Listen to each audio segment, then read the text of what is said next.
Hey, good afternoon, Ben Buys Beverages.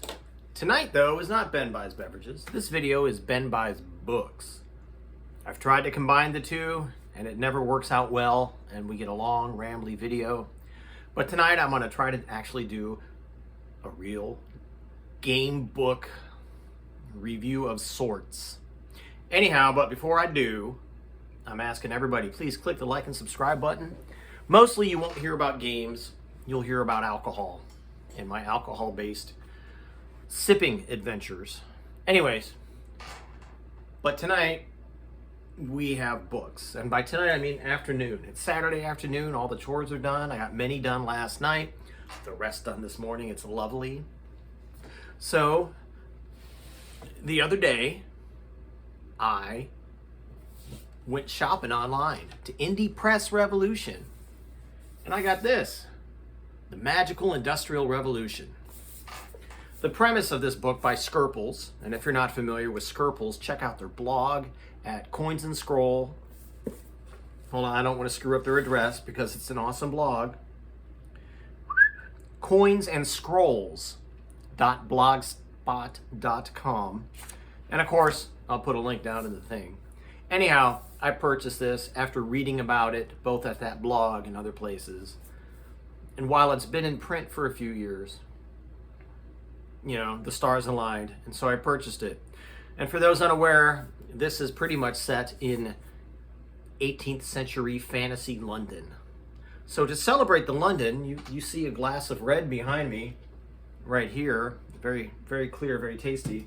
To celebrate the concept of 18th, 19th century London, I'm drinking tawny port as I review this. So let's get down to the book itself. First off, physical size. It's a lovely hardbound book that is a little bit taller than your typical books. I've got the player's handbook here as example. As you can see, it's a little bit taller than that, but that's okay because at least it fits on my lower bookshelf, and that works for me. Now, this lovely book, I mean, it's well organized. It's got right on page 1, it tells you two things. One, before you begin, read the entire book. Make notes. Print copies of the pre-session checklist, the Solve My Problem sheet, and the main map. And I'm going to highlight all of those in a minute because they're great for any city book, not just this one. So, if you're making your own city book for private or commercial use, include these things. Second of all, though, I've got the phrase, or the instructions at the bottom of page 1 to write in this book. And I quote, seriously, there are nice wide margins and lots of white space. The tempo symbols are checkboxes. Circle things, add NPC names, and draw pictures. If you write new content, tear the binding apart and staple in new pages. This book is designed to be used. If you want a pretty object to put on your shelf, buy a second copy.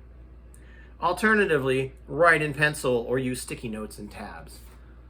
You can see the route I'm going to take involving sticky notes and tabs. Now, I will say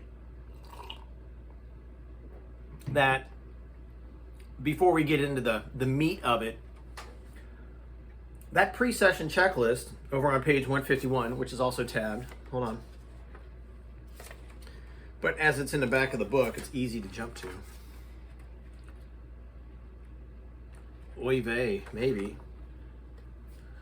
The tabs are not cooperating because the tabs are sticking together. So be careful of your tab placement. All right, pre-session checklist. It's not just generic game session advice. It's for how to use the stuff this book provides. Because just like the Industrial Revolution that it's modeled on, all the really cool stuff that industry and technology has brought us, they've all also brought us awful things.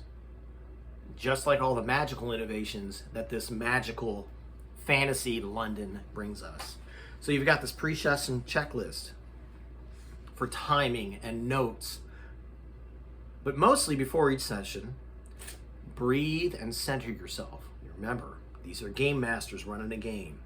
And he's got tips and tricks And a nice thing for all of you running urban games are quick hints for cities. And these are just short sentences under headings. There's sentences for noise that you overhear, for movement, for smells, for incongruity, and of course, all the magical industry as things pick up pace, as those tempo check boxes that I mentioned earlier come into play. All of it is kind of captured here, so if as a game master you're stuck, you can just cheat and use one of these. It builds the game, it pulls the players in, and if nothing else, it gives you something to say. Because as a game master, I can tell you, some of us, while we may not be windbags, we do like to talk. Now, the other cool thing is here in 152 in this book. It's the Solve My Problems sheet. And this addresses all the stuff that is likely to come up in a typical play session. And not only is it broken down by what's likely to come up, but it's indexed in the book, and it tells you where to go as well as the page number. So it's beautifully indexed and referenced. And while I own the PDF, I really haven't played with it too much because, well, I have this. It would not surprise me to find it all hyperlinked. And even if not, it's still pretty cool. I mean, for example, things that players ask at the table. Where can we buy magic items? Well, it tells us. You can try a reputable firm on page 89, or a disreputable wizard on page 90, or check out the shops in Haymarket Square on page 9. You know, where can we sell the items? How do I get healed? What can I spend all this money I've earned on, especially in this game, that this rule set that uses gold pieces equal experience points? I have lots and lots of gold I want to burn through. I've done something illegal. Who's in charge here? I need an expert. What cool stuff is going on? What's my motivation? Where can I hire minions? And why do these things always happen to me? All of these are things that come up during play, and being referenced here, the GM can quickly flip to that page if they don't have it up here. And as a GM, you don't need to have it up here if you've got good comprehensive notes and referenced stuff. So again, if you're building your own city book for either your use or to peddle to others, include something like this, because these are the things that are gonna come up in play. The rest of the book, in this case the other 150 pages, may not, but these things will. Now, working backwards, I want to share some of the cool stuff in here, because really, while it is a setting book, and while there's lots of stuff for the setting, it's also a book chock full of really awesome random tables. My favorite being the one that most elf games, most Dungeons and Dragons games, most fantasy role-playing games, or even science fiction and cowboy shoot-'em-up westerns devolve into, is I killed the bad guy. I search his body. What do I find? So Skerples has helpfully provided not only a D100 list for what you might find, but has also broken it up by social class, which doesn't sound like much, but if you actually live in human society or in a city, you are very well aware of how social classes impact what you have, what you own, what you carry. And this city book reflects it. This random table of I Search the Body reflects it. And it's a lovely, lovely tool. Furthermore, working backwards, for those of you who have played Advanced Dungeons and Dragons, you'll probably be aware of the Appendix N in the back of the Dungeons Master's Guide. You know, this old venerable tome with the, I think it's an Efreet from the City of Brass.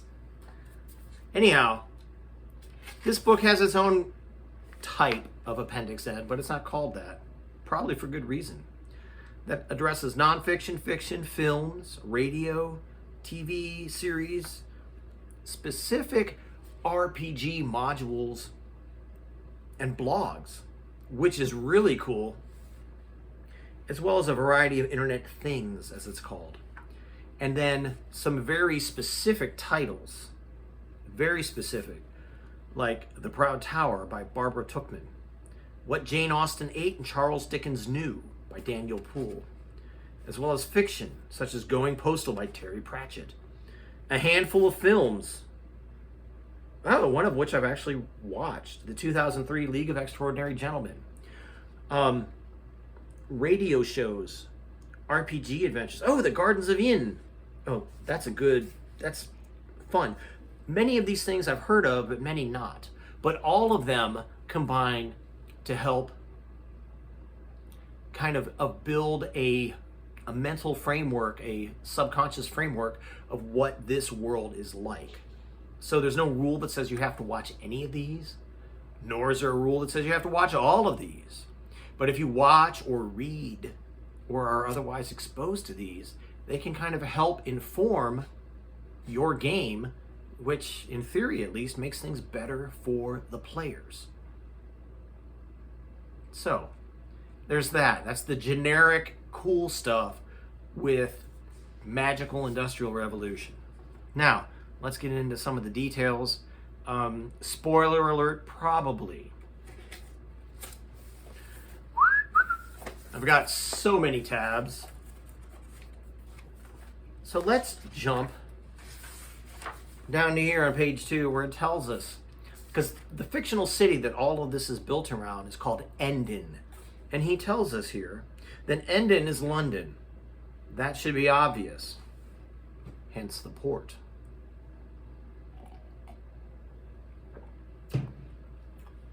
This is a Restoration Georgian Regency Victorian fantasy that starts with liberalism and social change and ends with the First World War. But it's more focused on the middle bit than it transitions at either end. So you're dropped into a city, things are happening and developing, both in PC control as well as out of their control. But the PCs can impact it, and this talks about it. All right. One of the big deals in this book are the innovations. If you've studied history, you know that the Industrial Revolution brought about several innovations. Well, here, many of them are mimicked with magic. And each one runs through 6 stages. Initial innovation, what is it? Public introduction, widespread adoption, people are doing it. Then it gets more interesting. Item 4, the scope alteration. People take the little thing it was intended for and ruin it for everybody else. Height of ambition, it's the best version it's going to be. And then the best part for a game are the terminal events.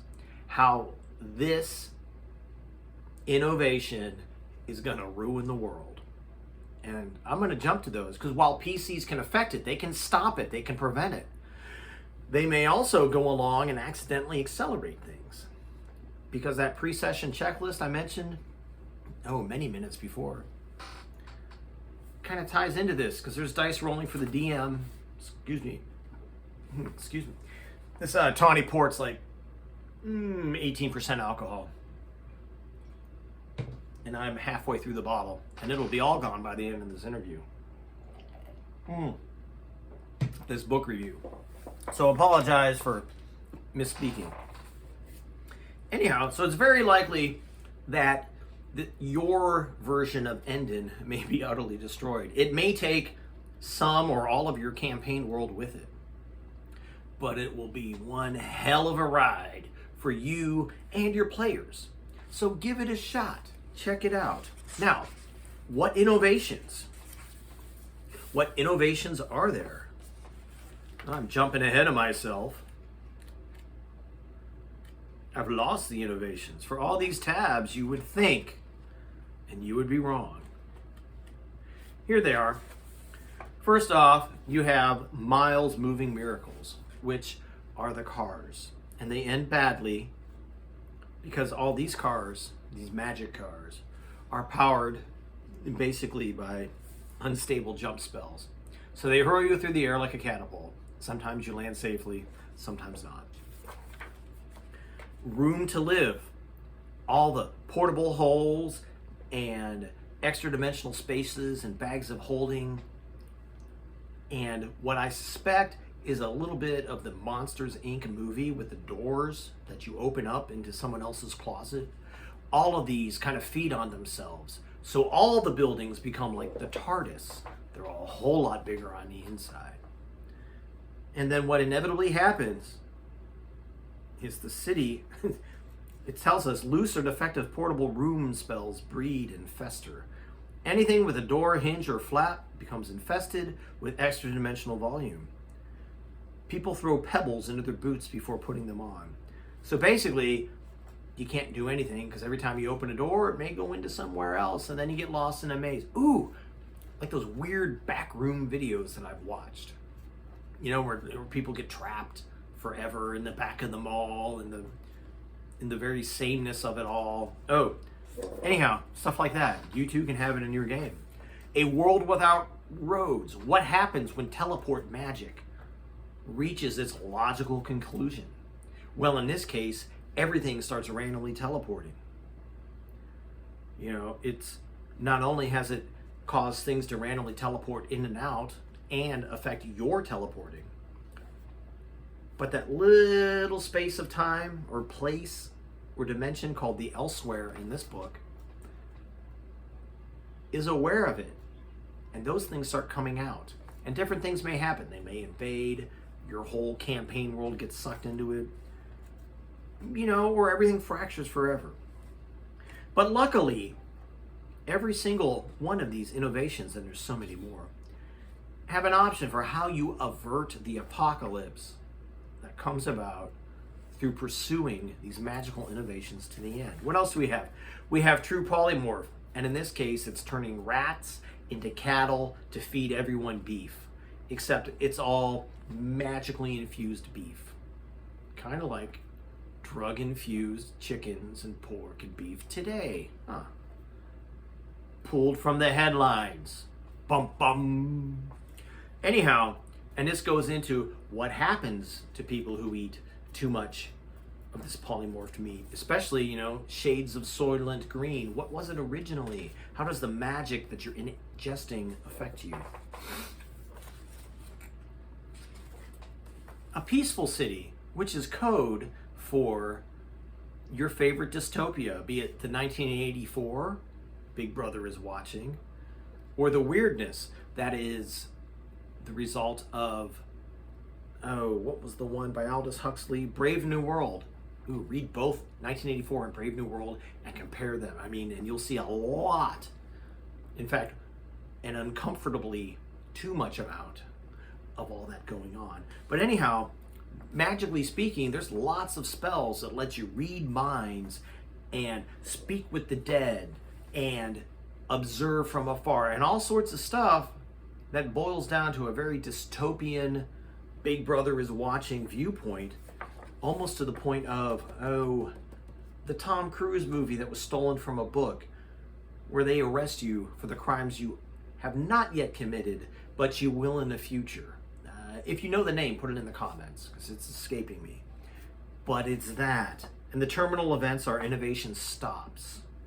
Everything's frozen in a state of permanent police control, a bleak and joyless dystopia. Kind of what like Texas and Florida seem to be shooting for. Every thought a potential death sentence, every act a potential crime. All right, so there's that. The conjured workforce. What if my phantasmal force, my illusions, my conjured unseen servants, what if I can make them permanent and get them to do all sorts of really mindless work? Kind of like what humans do these days with all the automated stuff in factories. What happens? Well, eventually it kind of turns into, the Will Smith movie, I, Robot, where the robots, in this case, the unseen servants rebel. It ends badly for people. Just like I suspect all of our use and experimentation with AI is going to end badly, as all the movies tell us. All right, coal and iron. The Industrial Revolution, as well as the Magical Revolution, are based heavily on exploiting all natural resources, and to hell with the future. Partially because they didn't think about it, partially because humans are humans, and we're all about to hell with the future. And it causes problems. Oh, I missed one. 7, no, to 8. The power of creation. What if all of the Star Trek generators of everything, the replicators, that's the word, the replicators. What if they end up in your world? And what are the options here? What if somebody creates the wrong thing and too much of the wrong thing? Create 10 copies of yourself. The device creates 10 copies, each one in the process of creating 10 copies. Within a few seconds, the unstable and collapsing sphere of magical devices sucks all the ambient magical energy out of the city, then detonates like a thalmic, from the word thaumaturgy, like a thalmic bomb, dirty and unplanned, and it levels the city. The outskirts survive, everyone and everything else burns. The crater is half a mile deep. And it provides another option as well. But all of these innovations, they sound good on the surface. And quite frankly, I spend way too much time on Facebook. So some of this stuff comes up. Well, why haven't they, mass produced thus and such, teleport circles, or flying vehicles, or use undead, or permanent unseen servants to do all these menial tasks?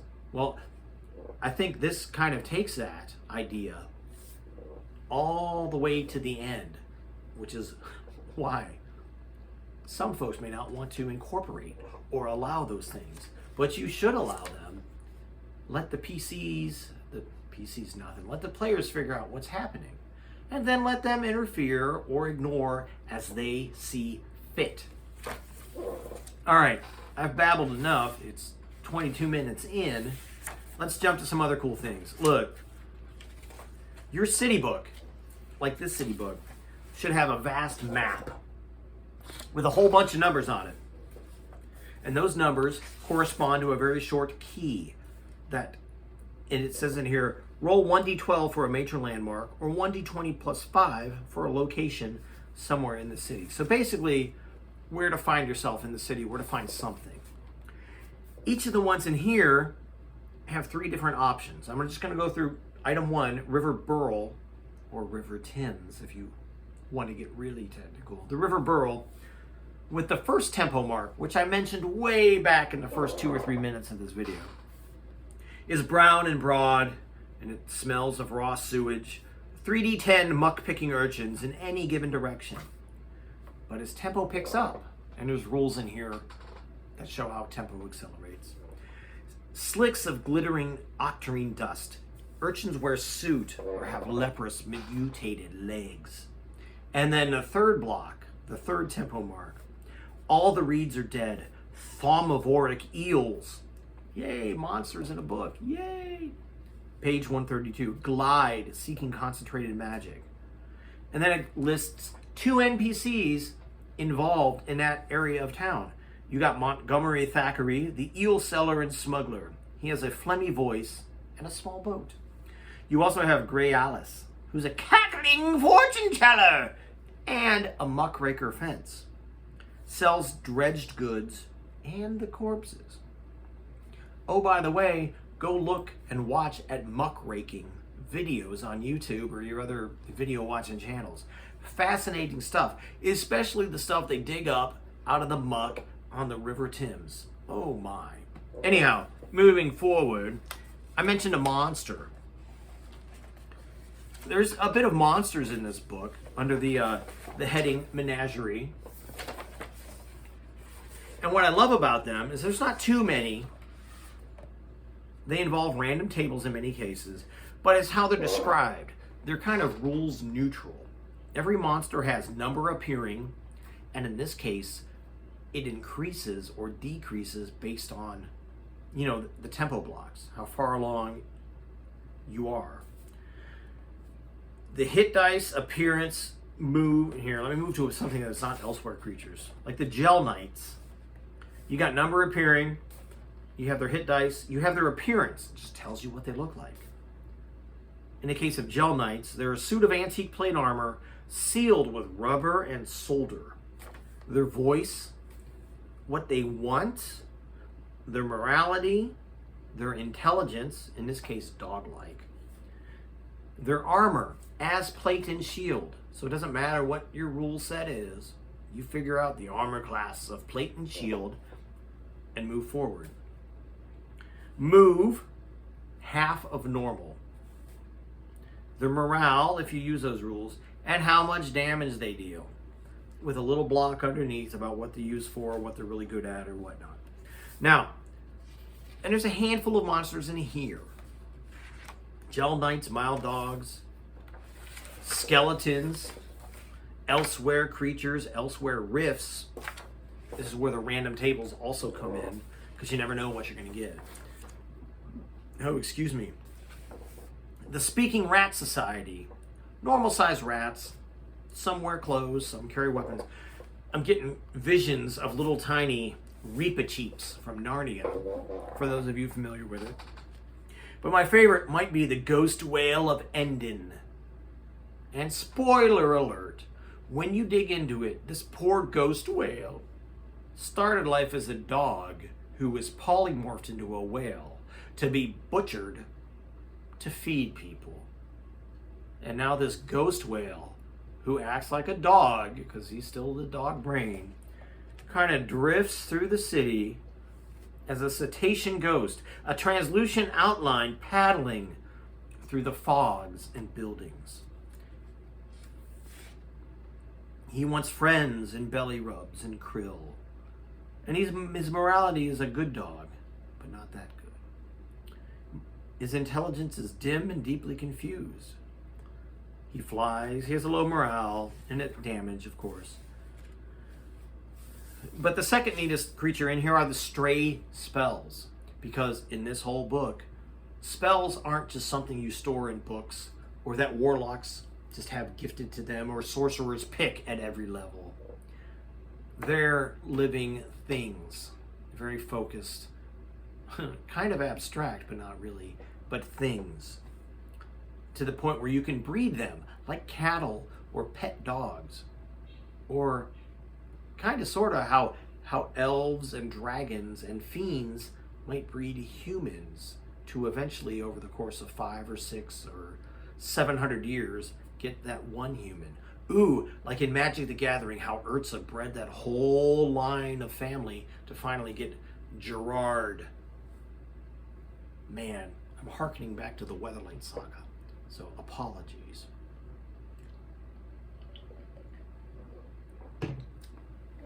Anyhow, stray spells may show up as 1d6, or 2d6, depending on how magical the city has become tempo-wise. And they have inscrutable intelligence. And then you roll on a d20 table to find out, what this spell is doing. If you end up in the catacombs, you've got a d100 table for skeleton variants. And it's not just what they look like. It's like, here, item 46, the explosive punch skeleton fires one arm like a primitive gunpowder missile.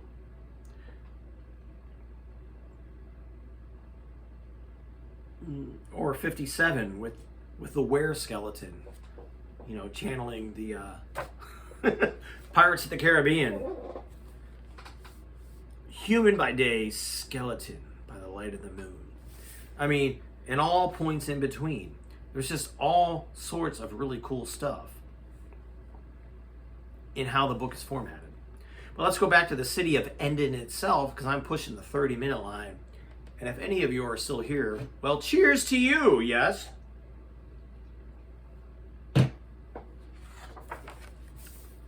The book also includes, as all city books should, a rumor table. In this case, a 1d100 table of NPCs and rumors. You roll up who the person is, and then you roll again to see what they know. Or you can be lazy and roll once and get the person and the rumor right next to him. So it's versatile in that way. As may be expected, a book like this also talks about social classes. Because there's many, just like in reality, regardless of what people may tell you. You've got the poor, you've got the lower class, the middle class, and the upper class. And then the ministers have ended. Ministers tend to all come, getting elected to be a minister. Only men can be elected. In a fine and well-documented tradition, any woman who wishes to exercise political power selects a dull, pliable, or unscrupulous person and uses them as a proxy. Everyone knows who actually holds the reins. Only members of the upper class can stand for election. So you got to be upper class or own somebody of the upper class, which is kind of like owning somebody on the Supreme Court or owning somebody from the House of Representatives. So like the Koch brothers. Anyhow, the upper class. The upper class drinks port more or less constantly between sunset and sunrise. During the day, they may be tempted by wine, brandy, cognac, coffee, tea, and if desperate, water. They fear change, and they are divided by politics. And all important business is conducted in a pleasant haze of drunken or concussed befuddlement. That alone makes me want to run a game that involves dealing with the upper class, either as patrons or trying to get them to fix things or any other type of adventure. Ooh, a party full of members of the upper class. Ooh, like Monty Python's upper class twits. Oh my goodness. But anyhow, all of the different classes are broken down, talks about what they're like, how to get into that, how to get out of that class, the benefits, the costs, because everything costs, like middle class costs. At a minimum, a PC must support, through the GP, a moderate dinner per day, one servant per season, one apartment per season. Right, and a new set of proper clothing per season. You gotta dress fashionable to be in a middle class. But for those of us who are like me and don't normally look at that stuff in games, it breaks it down. By day, that's 3 silver pieces. Total cost per season is 45 gold pieces. Versus the upper class, which is 8 silver pieces a day, as well as 138 gold pieces per season. And oh, by the way, the upper class must each own a carriage, a riding horse, and a country house. I mean, it breaks it down quite nicely in a way that a game master can quickly embrace and figure out and run. To help things out, there's lots and lots of quotes throughout the books. I'm looking at the social classes page. On the poor, they quote Chris Turner from Rewire News, as well as Henry Mayhew from something called The London Labor and the London Poor. And for the lower class, they're quoting Karl Marx, The Wages of Labor, as well as Charles Dickens, Hard Times. Look, my skimming has found many George Orwell and Charles Dickens quotes in this book. And it might just be what I've found, but there's many quotes from actual real historical writers of fiction and nonfiction throughout here to kind of help focus the DM on what Endon is like. Very helpful, very useful. It's just good support in general. So you city book writers, take note. All right. Jumping ahead, because it goes all the way up to the Monarch. But jumping ahead, it mentions seasons. And every season, stuff goes on. If nothing else, you could break each session down. This season we do this. Or you could have multiple sessions in one season. But each season is broken down basically It's a social calendar. And it tells us right here, the season lasts from February to July, about half the year.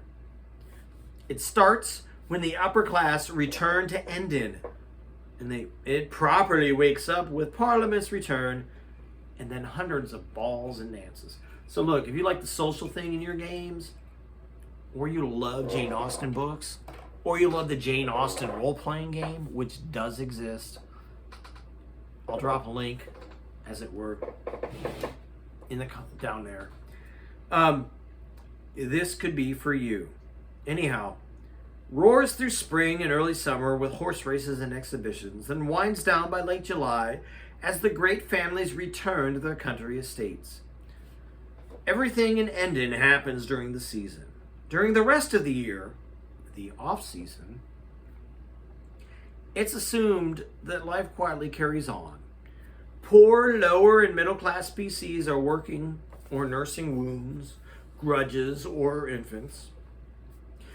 Some middle and upper-class PCs can roll on the carousing table. Except via the carousing table, nobody gains or loses money during the off-season. All right. This book is lovely. Because right after it talks about social calendars, it talks about the 8 deadly sins. So in addition to gluttony, lust, greed, pride, envy, wrath, and sloth, they've added hatred. And it's even suggested, not recommended, but suggested, that an enterprising GM may want to inflict a single sin on each PC at character creation, which could be their secret vice, their guilty pleasure, or just an open cause of ruination. And then it gives details, as well as places to go, once again, indexed to the appropriate page as necessary. Now, carousing. I love a good carousing table. Stolen all the way from, Jeff's game blog. Jeff Reintz, I believe his name is pronounced. I don't know. I'm well into the porter. The bottle's almost gone. And as I pour, gracious. Victory! The bottle's empty. But my glass is full once again. So, cheers to you for bearing with me for 37 minutes and 33 seconds.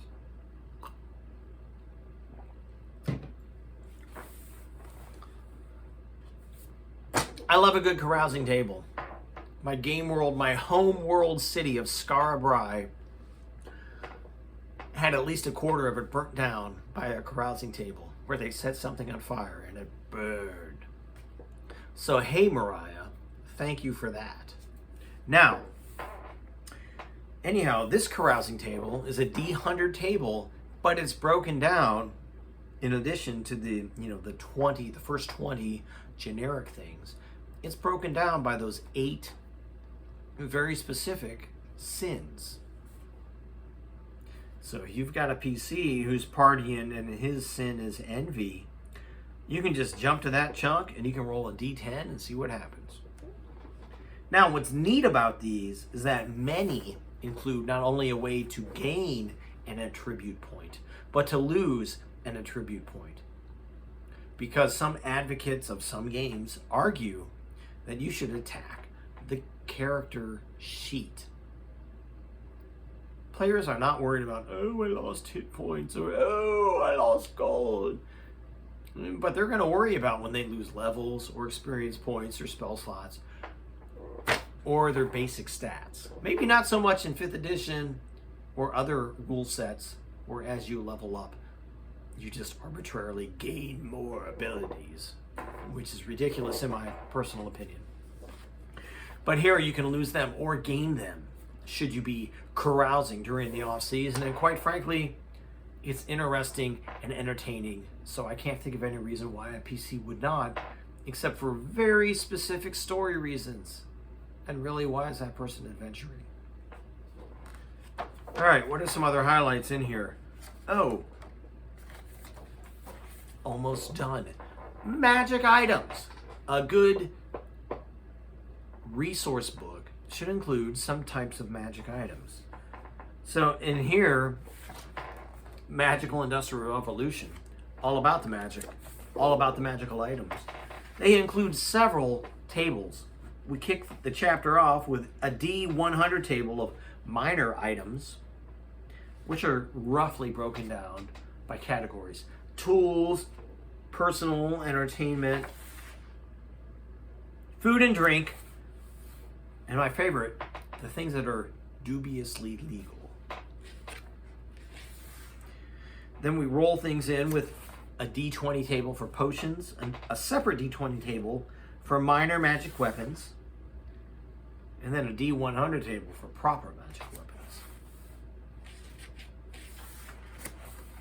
And then it breaks it down further, and you can get magical prosthetics for those of you missing body parts, either because you thought that would make a good PC to start things off at a disadvantage, or because over the course of a game, you lose a limb, you lose an eye. Ooh, what if in your adventure you find the fiery fountain that is Mimir, the guardian of knowledge, and like Odin, you pluck out your own eye and cast it into the flames to gain some type of mechanical advantage. Well, now you're eyeless. And while you have the opportunity to double as a pirate with an awesome patch, or perhaps as a Cyclops, because the Cyclops are notoriously stupid, and you could probably pass as a very small one, perhaps a Cyclopean child. It deals with all sorts of prosthetics, with basics and fancy and sensible and dubious. It talks about all sorts of fun things. So they're all laid out. But I already talked about this. Perhaps drinking a bottle of port wine would not be the best choice for future book reviews. Doesn't matter. There's one thing I want to touch upon, which is magical industrial gear. And then I will close with a rousing, not a rousing, but a rousing endorsement of this book.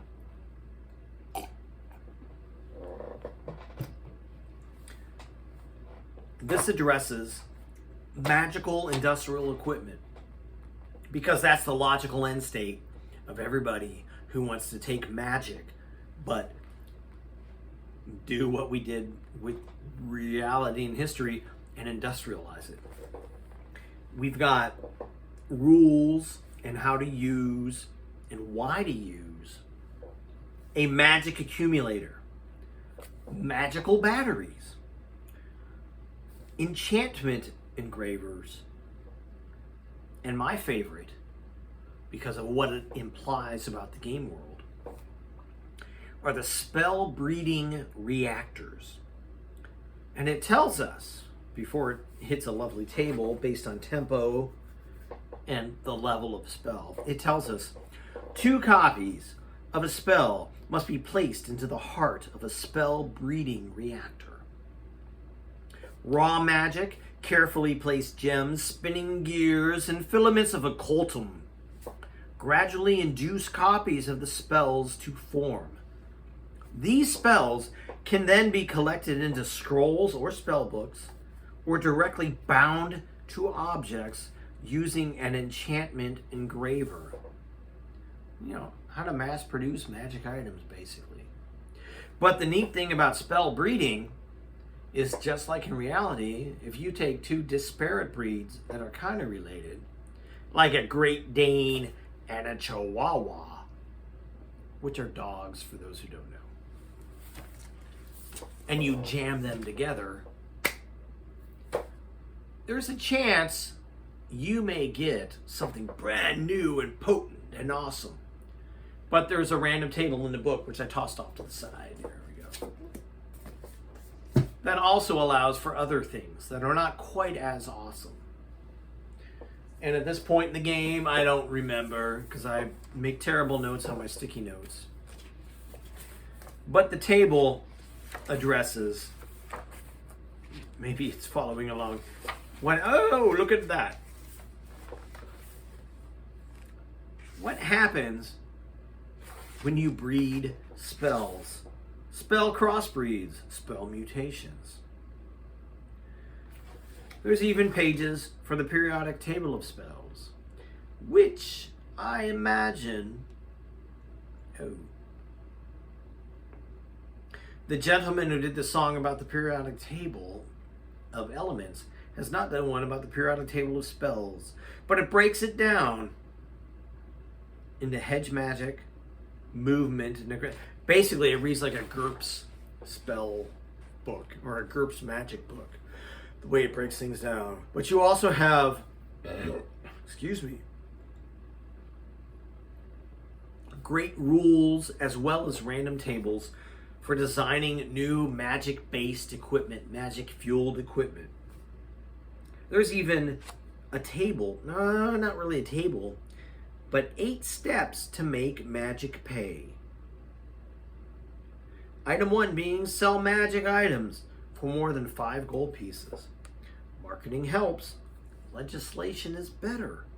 Publicity is best.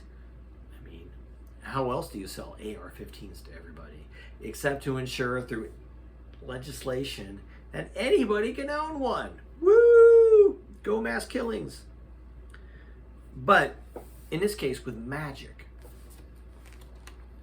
And scattered throughout the book are jokes from Boff magazine.